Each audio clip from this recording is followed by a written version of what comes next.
Hello, everyone, and thank you so much for joining us at this live streamed event, South by Southwest, UK Artists and Songwriters, The Logistics.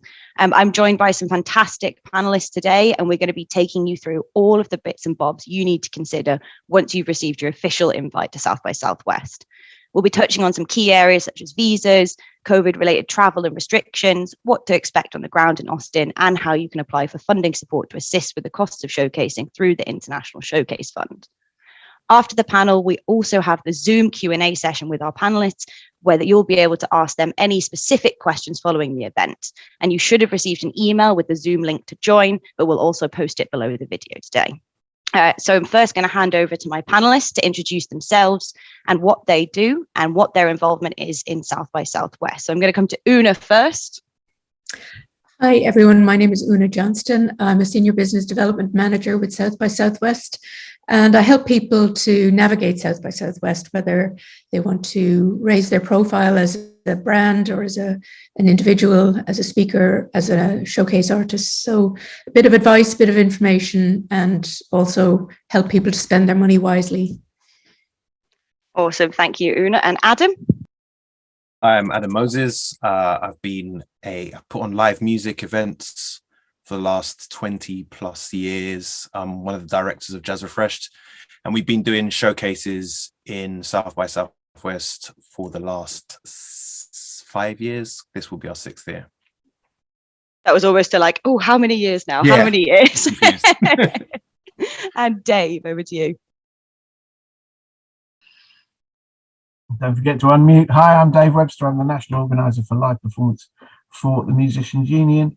And we have basically been working very closely with Matthew and other organisations in order to make sure we get as good and as accurate information to our members, the musicians, as possible for when they're travelling abroad and they're going and showcasing out in the US. And there's plenty of information on our website for that. And thanks for the invite. Always a pleasure, Dave. Naomi? Hello, I'm Naomi, and I'm from British Underground, and I'm Senior Production Manager there. British Underground have been hosting showcases at South by Southwest. We're producing showcases for, I think, around 20 years now, and we were instrumental in setting up British Music Embassy, and our focus is now on emerging artists. If you have any questions, feel free to get in touch directly. Awesome. Thank you, Naomi. And last but by no means least, our international guest, Matthew. Good morning. My name is Matthew Covey. I am an immigration attorney, and I run a nonprofit organization in Brooklyn called Tamizdat, which provides assistance and advocacy in regards to artist visa issues with the US. Amazing. Thank you all so much for taking the time to join us. It's an absolute pleasure to have you all here. So broadly, we're going to be covering the routes for the artists or teams invited to showcase once they've been invited to South by. A little disclaimer from me, it is worth noting that all of the information we're discussing is correct at the time of filming to the best of our knowledge, and we're filming this on the 23rd of November. As lots of things are constantly being updated and changed, everything that we touch on is correct as far as we know at this point. So we're going to start off with Matthew and Dave. As an artist, and I've been invited to perform at South by Southwest, Matthew, would you mind just running through, for those of us who don't know, what are the different visa types that I might want to think about for South by, and what are the differences between them? Sure. Thank you. So I think that one of the first things this person has to decide when they're getting ready to go to South by is what all are they going to be doing when they go there, and what you're doing is going to determine what visa is required or whether you need a visa at all. I'm going to keep this could be a 3-hour session, which I'm not going to do that because we all want to do other things with our day. So I'm going to keep it really short, but there's a lot of details, and the devil is always in the details on this.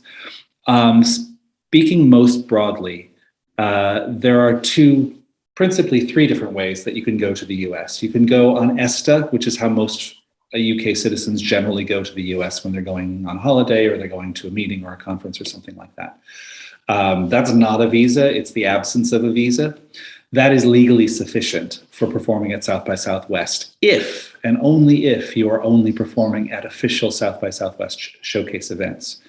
That's fine if you're doing your nighttime show and you're in the schedule. But as soon as you accept that barbecue in the parking lot, which is promoting, the Converse All-Stars barbecue or whatever it is, as soon as you do that, you're at a non-official event. And as soon as you're playing a non-official event, you are no longer eligible to perform in the US on ESTA. You would need a working visa for that. Now, historically, South by Southwest and the MU and Tamizdat and pretty much everybody in the UK has taken the position that while ESTA is legal, it might not be the best idea. And the reason for that is because when you travel on ESTA, you're basically just getting on the plane with your gear and going. And you're hoping that the officer at the US airport where you arrive is going to understand what South by Southwest is, and they're going to believe that you're not coming to perform at a paid event or at a non-showcase event. And the risk, if you do that, is that you might arrive and the officer doesn't really get what's going on and decides that for some reason or another, you're coming to do a proper tour and you don't have a proper working visa to do that tour, and you get put back on the plane and sent home. There's a bit of an insurance policy that, so there's two ways to address that problem, the arriving at the airport and getting sent home. One way is to get a proper employment visa. That's usually an O visa for a solo artist or a P visa for a touring band. That's a great solution. And if you're going to be playing that Converse All-Stars barbecue, you need that. You're also going to need that if you're actually going to fly into New York City and spend a week touring across the Eastern Seaboard on your way to Austin and playing, half a dozen shows on the way. You're going to have the O or the P visa to do that. However, if you're just coming to play your official showcase and you're afraid that the officer at the airport might say, "Yeah, I don't get it, I'm going to send you home," the middle ground, which is much cheaper than the O or P visa, but a lot more secure than ESTA, is to get what's called a B1 visa. A B as in boy. A B1 visa is something you'd actually have to go to the US Embassy. You'd have to pay $190 for it, do an interview. But what it does say to the officer, when you get the B1 visa, you actually get a physical thing in your passport. And when you travel on that, you're going to arrive at the airport and the officer is going to say, "I don't know what you're doing. You've got a guitar, you've got amplifiers. Looks to me like you're coming on tour, but I see that what you're doing has already been reviewed by the US Embassy in London. They say it's okay, so I'm not going to mess with you. I'm going to let you in." So the B1 visa is legally, in this situation, not particularly different than ESTA, but it's safer. So historically, we've always recommended the B1 visa for artists who are going to tour on South by Southwest. Should I stop there? I was going to say, you sort of already alluded at the next point, which is perhaps this is not a traditional year. This is not a traditional year. And in this particular year, the problem is that US embassies all around the world, in London included, and Belfast included, the US embassies are not functioning normally. They are very, very behind schedule. It's very hard to get an appointment. It's very difficult to get a B1 visa. So while normally it's just kind of a matter of routine, it's unclear whether a lot of South by Southwest artists are going to be able to get B1 visas in time for South by Southwest. That being the case, the question has risen: is it safer to get? Is it okay to go on ESTA? How real is that risk? And is the risk of being turned away on ESTA greater than the risk of not actually being able to get the B1 visa at the embassy? And from the conversations we have been having to date, and looking at the last few years when some artists have traveled on ESTA and we haven't particularly had a problem, we are taking the position at the moment, you're better off going on ESTA than trying to get a B1 visa. But that could change depending on how the embassies work. There's some more details to that, but I think Una's going to go into those and Dave's probably going to go into this as well. But I can see Dave's got a raised hand up here. Dave's got a raised hand, right. But that's the overview of the situation.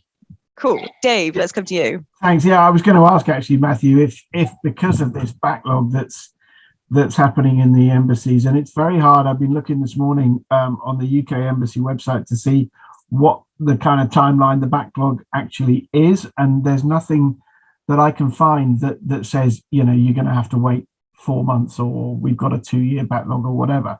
So it still says that you can do this application process, but they don't tell you how long it's going to take. So in the light of that, I was going to say, has there been any kind of relaxation around this in order to be able to, say, rely more heavily on the ESTA approach, or is this just something we're going to have to kind of box clever with, if you like? That's a great way to put it. There is no official relaxation from the U.S. State Department for Homeland Security on this point.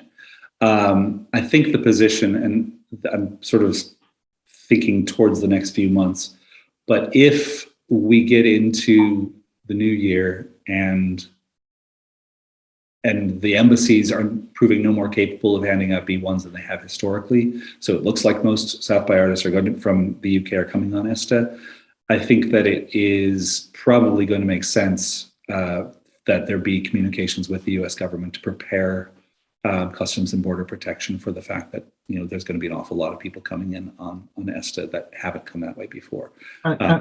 And would the same apply to Folk Alliance, for example, which is happening earlier in the year? Yes, the same would apply with Folk Alliance. Obviously, the numbers of artists coming for Folk Alliance is less than the numbers going to South by Southwest. So the odds of something going wrong are lower just purely on a probability standpoint. And in terms of the detail that you touched on earlier on, I mean, if I can just use this moment to plug the MU website, which Sure.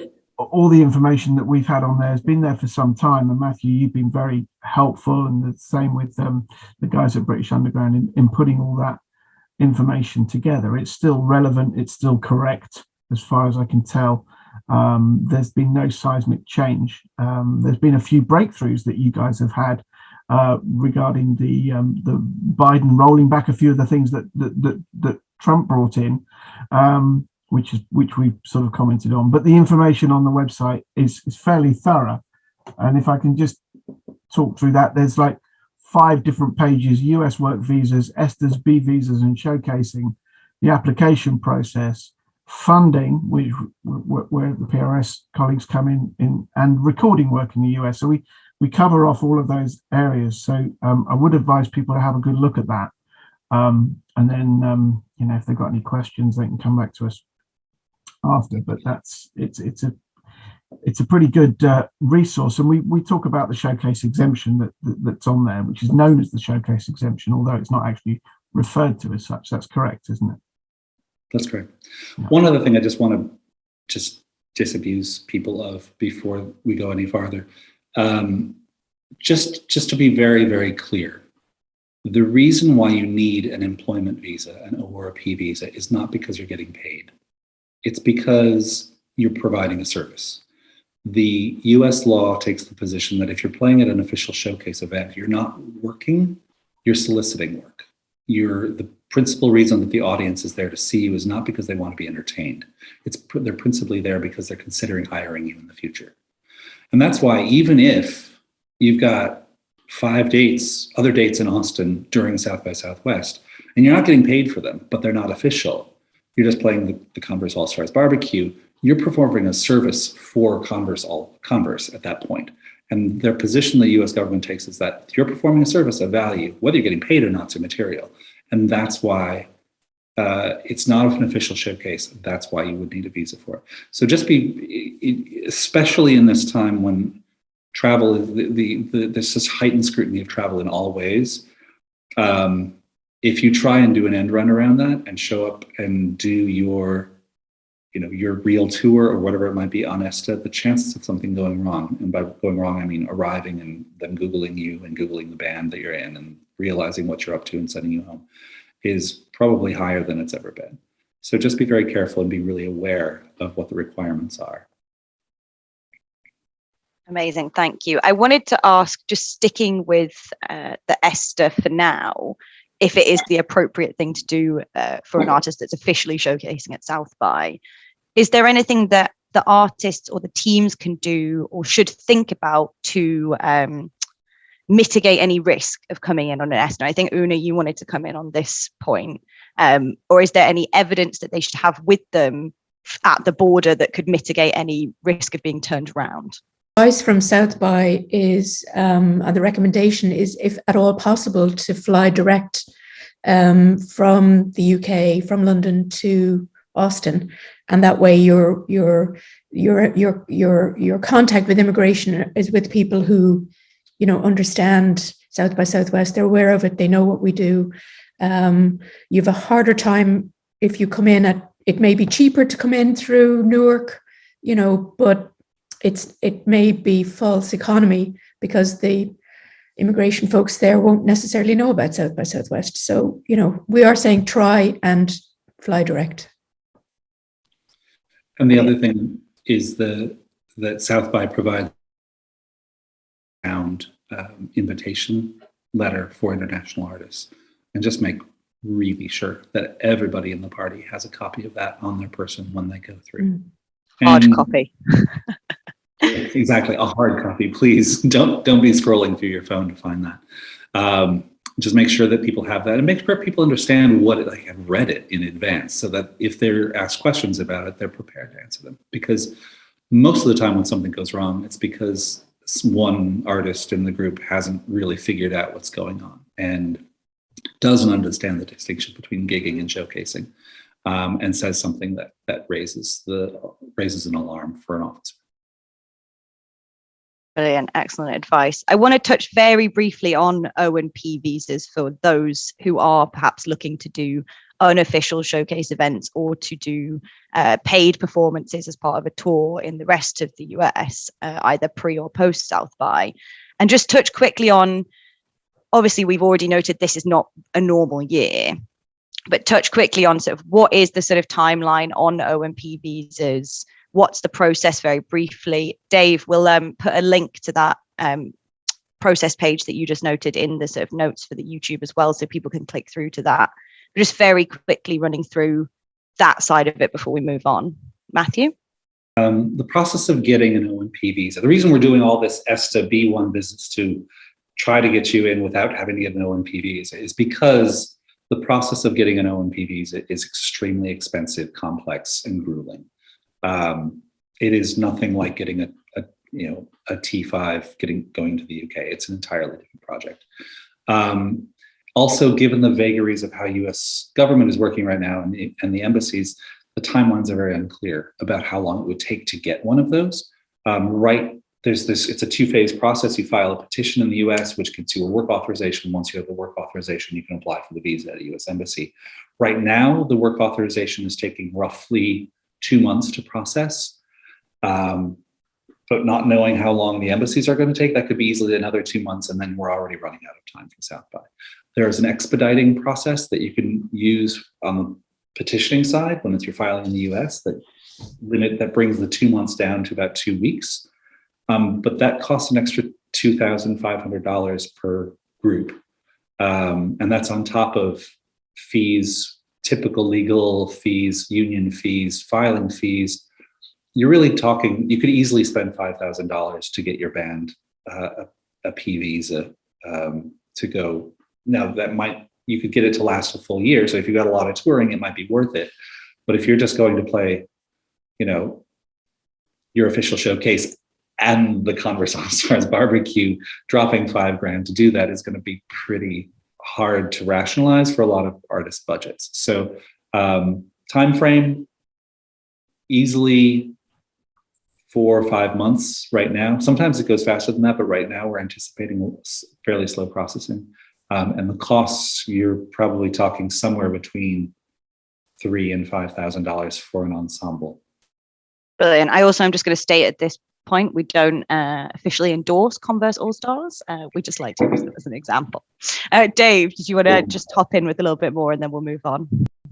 Well, it was a sort of question really, just following up on what Matthew was saying, in terms of the way COVID has affected the world, that those people who have applied and paid for their O's and their P's prior to COVID hitting, the US is now saying that the visa fees are non-refundable, non-transferable, and if they expire, is it back to go? Start again, pay the money again? At the moment, yeah. We filed a proposal with US Homeland Security about 7 months ago that would, if they were to follow the proposal, would allow dates to be shifted on visas that couldn't be used. that is still under consideration. We had a meeting with USCIS last week, and they made it clear they were still working on it. I don't know. They have a lot of things to worry about, and the problems of musicians is probably not particularly high on their level of concerns, which is unfortunate, but not too surprising, I guess, right now. So we're, at the moment, yes, if you had a visa that you got for use during the last 20 months and couldn't use it, right now you're out of luck. You just need to start over. That's a painful one to hear. Dave, you've just touched on the sort of impact of COVID on international travel. And I wanted to, just for everyone who's listening, sort of run through, there's been changing restrictions, changing requirements, both leaving the UK, entering the US, returning to the UK. I wondered if you could just quickly summarize, and I know that you'll probably say this is at point of, correct at point of discussing, but quickly summarize what an artist and their team need to be aware of and thinking about for both leaving the UK, and then maybe we'll come to Matthew and Una in terms of entering the US and if there's any difference in national and state restrictions and guidance. Yeah, thanks. I mean, looking at the websites this morning, the clear thing is about getting into the US, you're going to stand a much better chance of having a safer journey if you're fully vaccinated.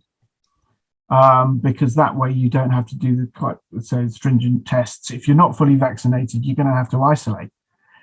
And so if you go there and you have to isolate for 10 to 14 days and you miss the gig, so you've got to go that much more in advance in order for the isolation to take place. And then what happens if you contract? So it's much better to be fully vaccinated. The government, our government websites, do sort of country guides. So if you click on the US, it's pretty clear what you need to do. They are accepting AstraZeneca. I know there was a question mark around that some time ago, but that's now seems to be okay. So all the sort of obvious ones, Moderna, Pfizer, they're all being accepted as long as AstraZeneca. But there's also a very useful resource, which is the CDC website, Disease Control and Prevention site, which if you click on that, you can get a really good comprehensive list of the things that you need to do around being fully vaccinated or not fully vaccinated, and what you have to do in that case. So really the question is, if you're going, keep checking in, make a mental note to just check in with the sites on week on basis, because the nearer you get to it, if something then changes, you're going to have to be able to react accordingly to that. And if you want a safer journey, then try and get yourself fully vaccinated if you can. There will be the exemptions in place for those who, for whatever reason, medical reason or whatever, they can't get vaccinated. Those exemptions, I think, do apply, but you're going to have an easier time of it if you are fully vaccinated. Amazing, thanks. Becky, did you want to hop in? Yeah, just very, I was just going to echo what Dave was saying, but I actually went on the CDC website because I think I talked about very briefly before we got on the recording that in the UK, there's talk about the booster vaccination and, different countries having different kind of standpoints. As of when I did my kind of questionnaire on the CDC website, I am double vaccinated, but it's just the two vaccinations at this point, and obviously having it more than 14 days before. But as Dave says, that can change. But right now, it's this kind of safer. I mean, it's interesting that just looking on it now, the first thing you see in bold letters is "Do not travel internationally until you are fully vaccinated." So it's a pretty strong message that they're sending. Great. And then Matthew and Una, I've heard lots of conversation about different ways of proving your double vaccination. And I know that, people have this NHS app, or you've got the little bit of card that says you're double vaccinated.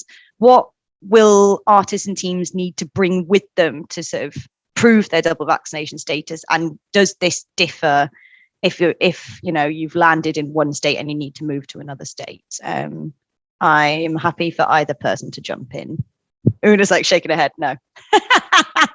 Matthew? The principal point at which you're going to have to prove that you've been vaccinated is before you board the flight. And that will be the airline official will be checking whatever is the going acceptable proof at that time. As far as I can tell, it seems like that they're pretty open to anything that seems obviously not fraudulent. When you arrive in the US, there's currently virtually no enforcement in terms of from that. There's no enforcement that varies from state to state.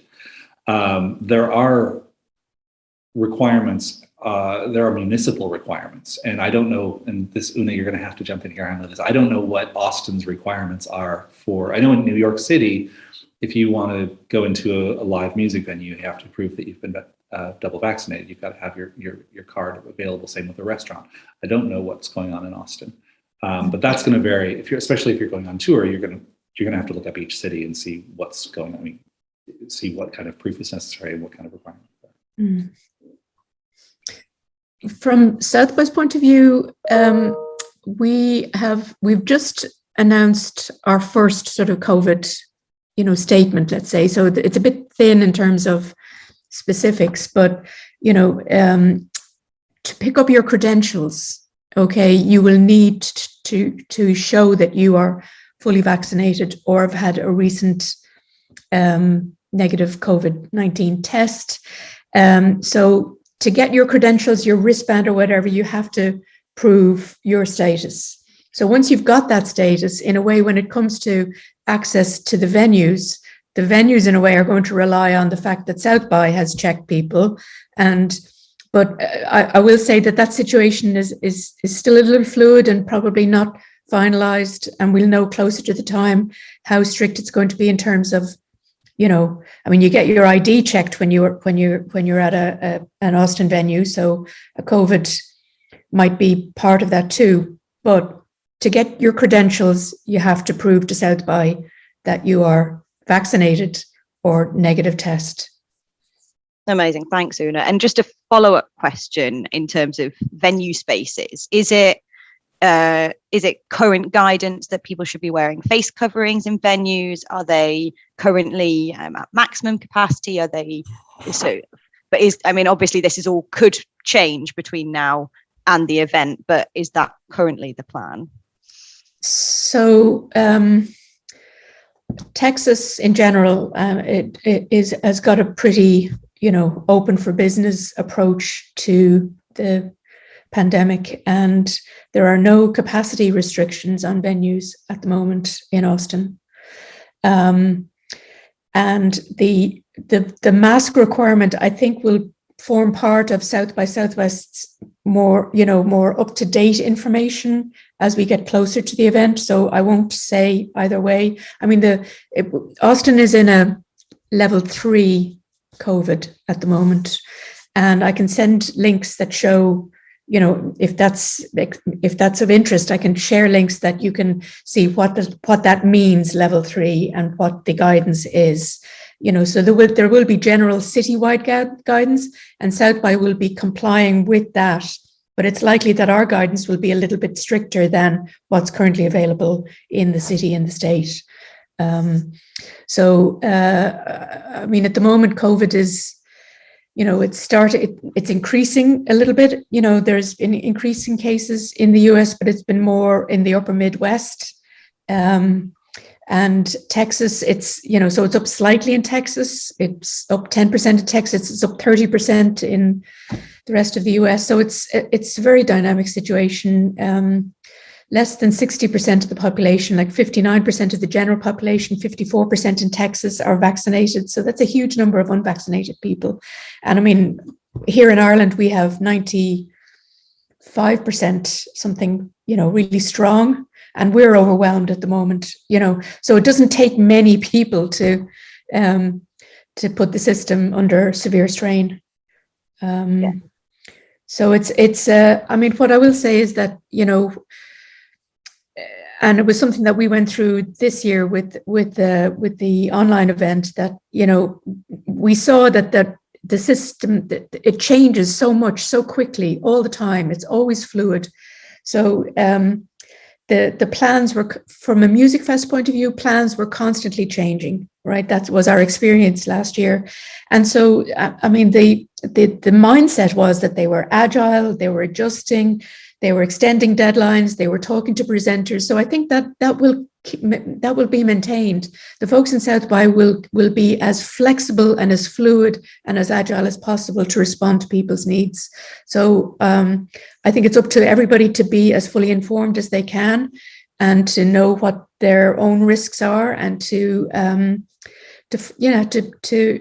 act accordingly, have a plan. I think we need to have a kind of COVID plan agreed within a band. Like, how are we doing this, folks? Sign up to something that everybody can feel comfortable with. It's worthwhile having a good open conversation about it, I think. Absolutely. Fantastic. Thanks, Una. Adam and Naomi, as showcase presenters and organisers, are there requirements that you're asking for from artists that you're sort of presenting? And are there anything, any considerations that you have both discussed in your sort of teams about what you're expecting from artists? Adam, can I come to you first? Yes. So basically, to mitigate the kind of risk across the board, especially with the COVID, from that perspective, we're asking for all of the band members to be double vaxxed before coming on the showcase with us. There's so many different things, as everyone's discussed, so many problems with it. So we're trying to do as many things as possible to make sure that the entry into the US is as smooth as possible. And we've done everything within our control to make sure that everyone kind of gets into the country to do their showcasing. And other than that, it's once we're out there as well, it's kind of making sure that everyone is just upfront and honest about how they're feeling as well, making sure that people are testing regularly if they're not feeling great, and making sure that, they're only kind of getting around other people if they kind of have a negative test on their kind of COVID tests and so forth. Brilliant. Thank you. Naomi, I'm going to ask you the same question just in case it's slightly different. I guess leading on from Una and Adam, from a British Underground perspective, we're sort of always looking at different scenarios and what could happen, and also just keeping an eye constantly on any changes going into the States and also changes in the UK. And like Una said, with having a plan, so as showcase organisers, sort of a week before the showcase, we sort of send over a brief of what the artist should expect and what they should do. And I guess for any artist going to South by, keep a regular dialogue with the showcase organiser and the person that you're going with. We just came out of Abbey Road on Friday and we followed the venue's protocols. So I guess similarly for South by, we would follow South by's guidance, but we'd also recommend that artists test when they can and wear masks where you can and keep distance where you can and just be safe and have that as your mindset, really. But yeah, I guess in terms of actual requirements, it's always changing and it's making sure that nearer the time, everyone's aware how to keep safe. Absolutely. We touched on this. Oh, Una, come on in. If there is a situation where somebody tests positive in Austin, then you'll need to self-isolate until you test negative, and we will try and reschedule the showcase if there's an issue. So, every best effort will be made to accommodate folks. Okay. That's amazing. Thank you. I was going to ask a very similar question to Adam, Naomi. It's that as much risk mitigation is put in place as possible, but with the situation, it is inevitable sometimes that, there is something that happens. And so again, as a showcase organisers, Adam and Naomi, what would happen if, I, as a band member, knew that I'd come in close contact with someone who tested positive, or if I came down with symptoms, and again, how should I be getting in touch, and how should I be responding? I think that's great info from Una is about, as much as possible, there will be flexibility, but it'd be great to hear your opinions. You want me to go first? Yeah. I guess, Una, that's good to know in terms of rescheduling. I guess, touch wood, that doesn't happen. But if it does, it's like, again, keep your showcase organizer informed, keep your band informed, like also look after yourself, like do what you need to do to take care of yourself and keep isolated. Like insurance is important. I know we're covering that later, but I'd advise all artists to make sure you have insurance to get you home. I mean, you're going to be in America, so take care of yourselves. And we'd probably like follow South by's guidance if someone was to test positive. And also, if it happens, it happens. Like, luckily, it hasn't happened for our showcases, but we plan to work out if it's going to happen. Adam? Yeah, I mean, exactly as Naomi says. For us as a showcase presenter at South by, being informed of how or anything that might be coming along the horizon is really helpful. It is quite difficult for us because of budget sort of requirements and the limited budgets that we work with. A lot of our trips and our showcases is like, we may fly in and we may only be in town for like 4 days before we're out. So we fly in, have a day rest, showcase, and then out. So if anything happens within that time, it's very difficult for us to be able to reschedule. So the more information we have leading up to it, is the more we can kind of be in touch with South by to let them know exactly what's going on and see what can be done to try and kind of have something happen. But we are living in very difficult times at the moment. I've been doing a lot of online shows throughout the more or less the whole of COVID, and it has been a challenge for a lot of musicians who have had to kind of miss out on opportunities to kind of perform because, you know, a bass player got sick just before the gig. So I mean, it happens. It's not the end of the world. We kind of keep moving and keep going, sort of thing. So yeah. Amazing. Thank you both. I'm going to do some quick fire questions now because I'm aware of time. But so I'm an artist. I've sorted out what I'm going to do with my visa. I understand what's going on in terms of COVID restrictions. I've got all of my documentation in place. Next step is actually getting there and what I need to do to get to the States and what do I need to bring. So I want to ask Dave and Becky really quickly to feed in some thoughts that you might have about things like travel and what artists should make sure they have in place. Naomi just touched on it, but things like insurance and health insurance. Dave, you are nodding enthusiastically. I'm coming to you. Well, yeah, definitely you're going to need insurance now, and you're going to need to check your flight details as to whether they will refund you should they cancel, because the insurances that you might get for your travel insurance, which covers your health and things like that, won't cover the hotel or the flights. So we put a page up around COVID-19 cover for the insurance that the brokers that we use provide for our members that you can take up. And they're pretty clear. Cancellation costs for you or anyone insured on your policy becomes ill with COVID within 14 days of the start of the trip, that will be covered.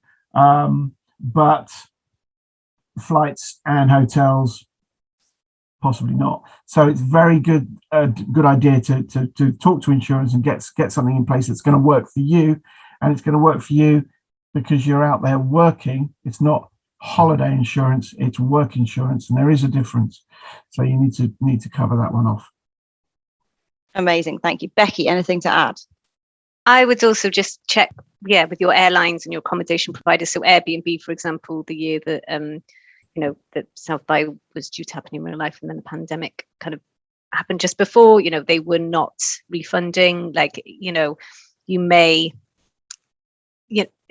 ultimately, I think it's going to cost you it's going to cost you more now comparatively, because the people don't want to take the risk of that booking being cancelled. So you can kind of wait and cancel that like later on, or look at their different cancellations. Like some airlines will allow you to transfer that. They may offer, the devil's in the detail, and the devil's in the detail even more so now than it was before, I would say. So it's just about, and as Dave says, like making sure that it as much as possible works for you. And I think, if you pay, I don't know whether there's a whole thing where if you pay by credit card, sometimes you can, get but it's worth you checking these things, because only you know kind of what you've booked and who you've booked with, right? I can't give you that blanket guidance, but always double check it.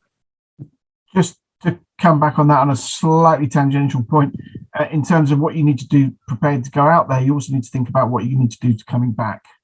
So if you're fully vaccinated, you're going to have to fill in a passenger locator form. You're going to have to do that. You're going to have to book and pay for a day 2 test when you get back to the UK, and you need to have a number from that book and pay service, which you can get from the government.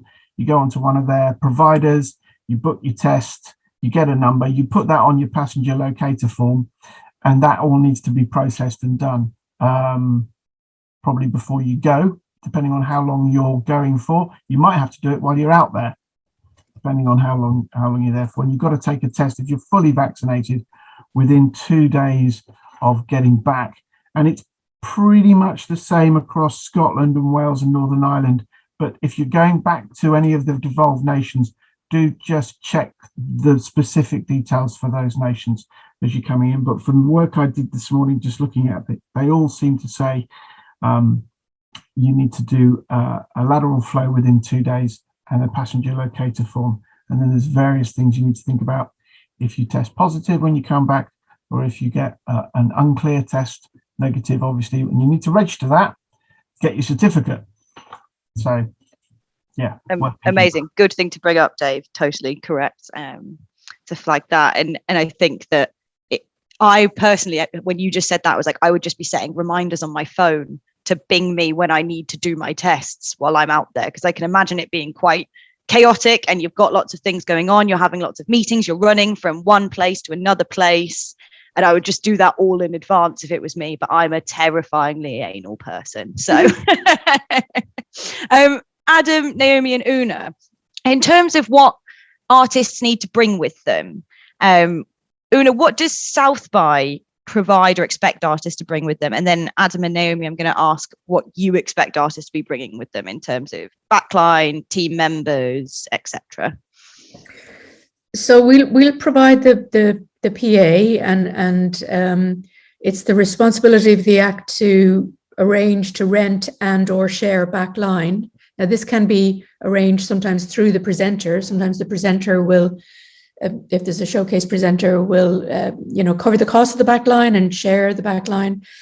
Once the date is set and confirmed, the stage manager for that venue will contact the primary contact that we have on file, and if there's any specific requirements needed, specific rentals or that need to be, say, a band has a specific amp that they need to use, then they will pay for that only. That won't be shared amongst the rest of the artist on the bill, kind of thing. So it's the usual standard arrangement that we have in place. I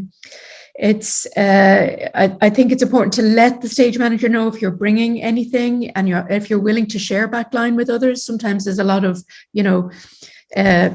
last minute stuff on the ground. If people are looking for something, there's generally a share arrangement, which is great.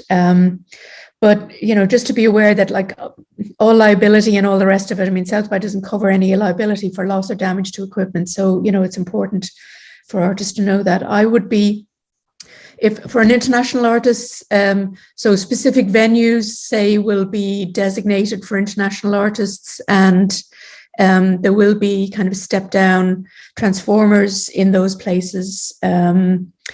So generally there's a transformer available, but plug boards and things like that would be good for artists to bring, like on stage power distribution. Sometimes you kind of forget that side of things. So that would be my tip. And adapters, I can imagine. Adam, you wanted to jump in there? Yeah. As a showcase presenter, we kind of provide much of the backline. And we have the backline on stage because we put on 6 bands on our showcase. And you have to share backline. I would say if you're going out to South by, like, you have to be flexible. You have to think flexibly. So when you're going out there, if you do use a specific type of amp, be flexible. try and, because otherwise it means you bringing out an amp or paying for an amp out there to be delivered, and it's extra money that you could probably spend in a better way. So flexibility, especially when it comes down to sound, you're going into the showcase, and most of the showcases run, a band starts on the hour every hour, and they do 40-minute sets, and there's a 20-minute changeover between bands. So you get a line check.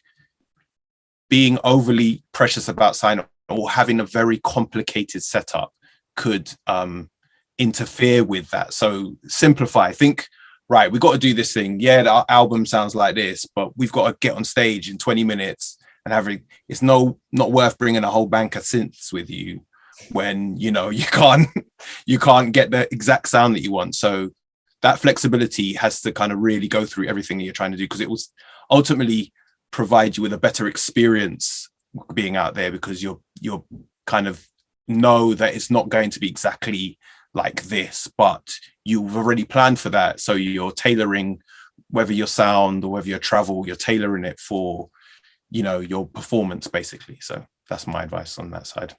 You mean I shouldn't bring 3 sound engineers with me? No? I mean, you can, if you can afford to. But yeah.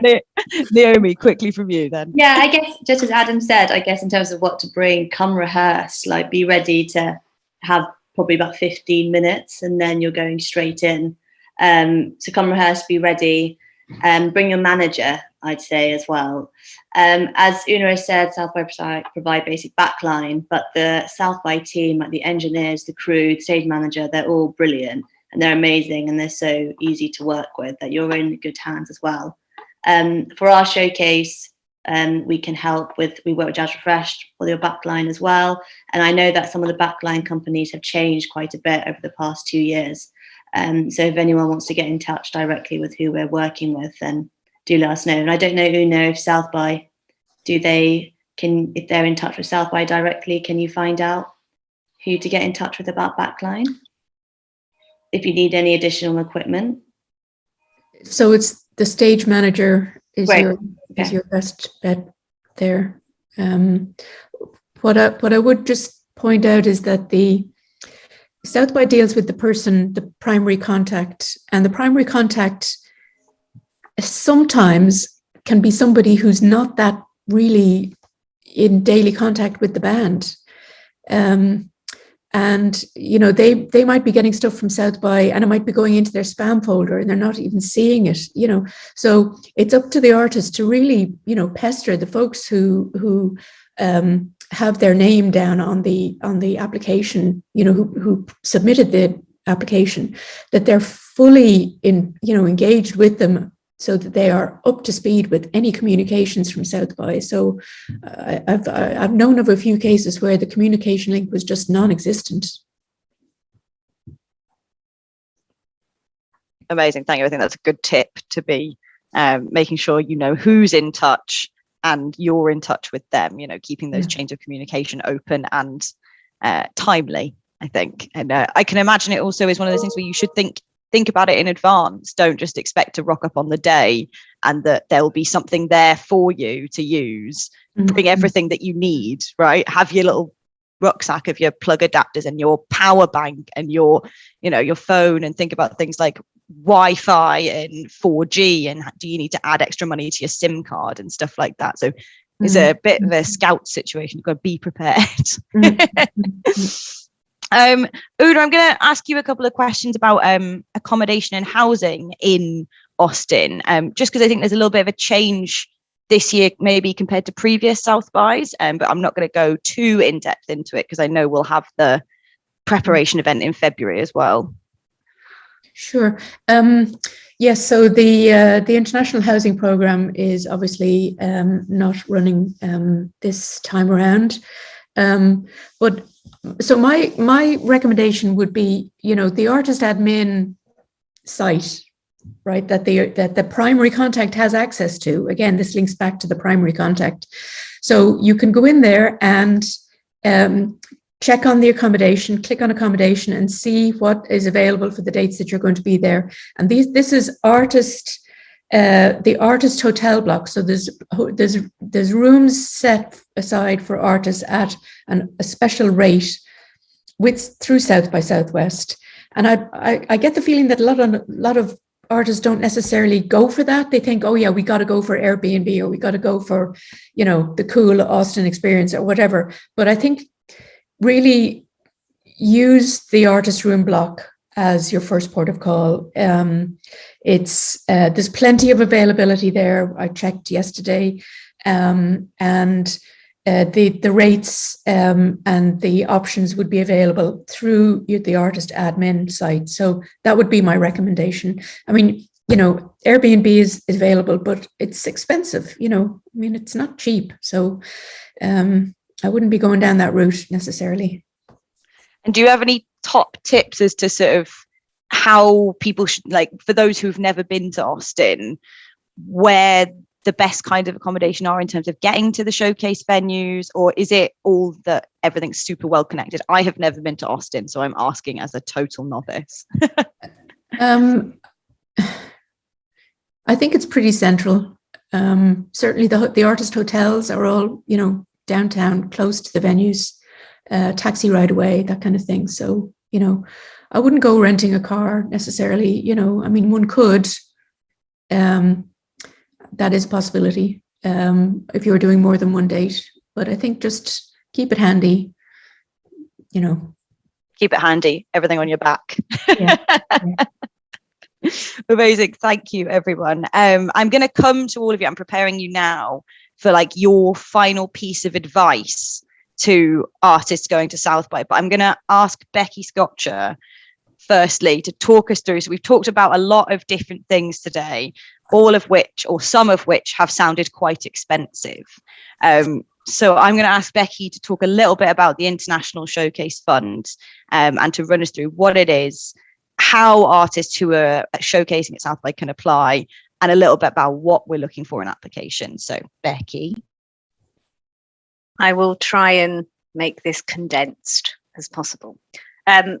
However, International Showcase Fund is actually a partnership.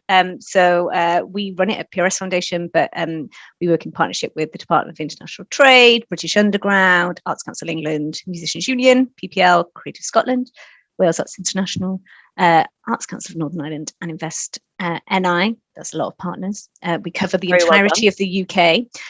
Basically, International Showcase Fund, which I'm going to say ISF for abbreviation terms and to be faster, is something that supports UK-based artists, songwriters, producers to showcase internationally and start those kind of first export steps. You can apply for up to £6,500 towards your trip, but that is based on the number of performing members. If you want a manager to attend with you, and also if you want to kind of add in, we have an additional digital contingency support line, which is up to £1,000. All of this is on our website. We have a lovely table, which I really encourage you to look at. It's very clear about what you can apply for, given the numbers in your band. So you go on our website, you link to our portal, you choose International Showcase Fund 2021, and you select In Real Life Showcase, International Showcase. And what we're looking for really is that you have a track record here in the UK. You've got a bit of buzz about you. You may have a manager, you might have a publisher, you might have a label. You're generating buzz within your home market. But then also you are generating buzz in those international territories. So you might see on your Spotify that the kind of numbers that you have a lot of interest in the States or in Canada, in those kind of North American territories, and you have been officially invited to perform. You can't just decide you're going to rock up at South by and perform without the official invite. You are not eligible for our support if you want to get ISF funding, and you're probably going to land in lots of trouble at the border anyway. So I just wouldn't bother doing that if I was you. You need to make sure that there's a clear case and plan for you being there. So it's not enough to kind of be saying, well, I might meet with some label execs and I'm going to play some songs. That's just not enough. I want to see a plan think of it as a business plan. You know, what are your objectives? What are you trying to achieve? You might have an album out. You might be looking for distribution. You might be looking for a publisher in the States. You know, be very clear about what your objectives are and have a confirmed idea of who you want to meet. Now, South by Southwest has a portal which lists most of the delegates. You can generally tell who's going to be there, but I would also talk to other presenters to give you some ideas of who you should meet. Do not write members of your current team. You can meet them anyway. What we're expecting is for you to be meeting different people, to expand your networks, to push yourself internationally. If there isn't lists available, just an idea of who those people are. So you might, I don't know, have specific labels that are aligned with the genre of music that you perform. You should know this as an artist, or your team should know this anyway, because otherwise you're going to go without a clear plan. Don't use a scattergun approach, because South by is busy and you need to cut through that noise. So having a very clear plan about who you're going to meet is really key. Demonstrate that you're building on successes there. So like I said, you might have Spotify plays, you might have conversations with certain industry out there already. And if you are requesting digital contingency support, so that's £1,000 towards you filming a digital piece of showcase content, which can be used in the eventuality that you could not perform. Please tell us what you would do with that if you can perform in real life. So you could use that as an additional bit of content. You could be using it in lots of different ways. So we want to see that kind of information. And also that you understand all of the things we've just talked about in terms of visas, insurance. You know, it's really important that you understand these kind of risks and what you're going to do and have a clear plan. And Asia and I both love a plan. Like, be very specific, time it out, put in an Excel. It's like, it'll help you in the long run, trust me, because then you won't feel so overwhelmed when you get there. So, but you can have support for flights, domestic travel, visas, accommodation, band fees, per diems, travel insurance, PCR and lateral flow tests you can apply for. We won't fund you for quarantining though. So if you are, basically, if you're not double vaccinated, you need to quarantine, we're not going to cover the cost for you to quarantine there for 2 weeks prior to your showcase. But we will cover kind of some of your testing. So yes, in general, that's what we will support. We can only support up to 90% of a project's cost. So you need to be putting in money yourself. We don't fund 100%. If you have label investment, management investment, we expect them to contribute towards that, because in the long term, that's going to support them if you're kind of earning back on those royalties. And we cannot support those who are on major label or publishing deals in the territory that you are going to. So you are not eligible to apply if you're on a major deal. But if you're unclear, please email info@prsfoundation.com, which we will put in the text underneath the video. Amazing. Thank you, Becky. And for South by then specifically, when do I need to get my application in? When will I hear back about it? So how soon will I know if you're going to give me money? So we have specific deadlines because South by Southwest is very popular, and we also export a lot of acts to the US. We also have the British Music Embassy, which is another venue and promoter that puts on music at South by. So the next deadline is the 6th of December. You're here before Christmas. I would recommend you coming in on that deadline. If you are looking for support towards visa costs, I would, because you can get the money for you to kind of start that processing. You need to get them in by 6 p.m. So as I say, you're 2 weeks roughly, because we aim to get the turnaround really fast. And then the final cutoff is the 7th of January. So that is the last opportunity you will get to apply to us for support to attend South by Southwest. And once you get your offer, check out your grant agreement. There's 3 stages of our process for you to kind of go through. Just check your offer letter. It's very clear about what you need to do. If you don't do all of those tasks, you will not get your first payment, which you need to pay for your flights and your visas and all of those things. So please just make sure you read through your offer letter. And if you have any questions, drop us a line. Fantastic advice. And you touched on first payment there, Becky. Just maybe briefly, it's worth outlining for anyone who hasn't applied for grant funding before. what is the process of getting that money? How does it work? Do I get it all up front? How do I get all of it? What's the situation? You get 80% up front of your grant offer. You need to give us your bank details, a copy of your signed offer letter, your buy log, your press shots, a 15-second thank you video, because we all love to be thanked in this funding world. You know, we want to feel appreciated. And also something called an exceptional circumstances form. This is where you outline your contingency plans should COVID mean you cannot perform. And what I mean by that is, say that you are aware of your relevant cancellation insurances, that you have this other kind of showcase element, or you're in conversations with South by about it being postponed back, or whatever that contingency might be. We want to know that you've thought about it and you have an idea about it. And please don't fill out blank forms and then just submit them, because you won't get paid. And then we have to chase you, and it just takes the process and makes it longer. So fantastic. Thank you, Becky. And any top tips in terms of writing funding applications? I'm going to say quick fire though, because we're running quite long. Don't rush like I'm doing now. Check again. Make it clear. Be very clear. Bullet points. I've already said don't include meetings with your own team. Again, I will reiterate that. Don't include meetings with your own team. Cost accordingly. Be sensible. Check Skyscanner. We assess them. We see these all the time. We know how much it costs to get to the States. We know how much it costs for a PD each day. Don't give yourself £100 PD each day. No one gets paid £100 PD each day to go to South. You're looking at just don't. Be reasonable in your costs and make sure your budget balances. So it needs to net zero.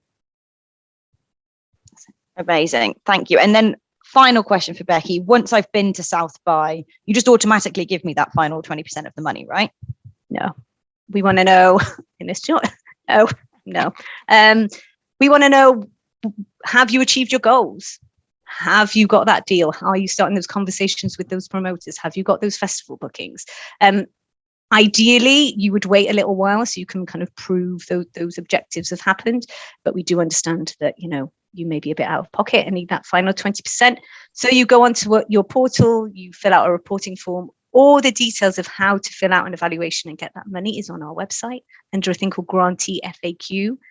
Please look at that first before emailing us. And if anything's not clear, then drop us a line. Amazing. Thank you, Becky. All right. I did give you all a little bit of time to prepare, but your final piece of advice for an artist or band showcasing at South by, I'm going to pick on Una first. So your wristband will give you a lot of access at South by, and it'll give you access to like the music conference and convergence programming, artist village after dark, and artist gifting lounge. So be sure to use your access to all of those points. It'll give you secondary access to a lot of interactive and film conference programming and events, except for opening and closing parties, all music festival showcases, and specially designated film festival screenings, particularly music related ones. So I'd just be encouraging folks to absolutely maximize the experience that they have in the time that they have free to explore South by, because there is amazing, like the Future of Music track is really, really interesting this year.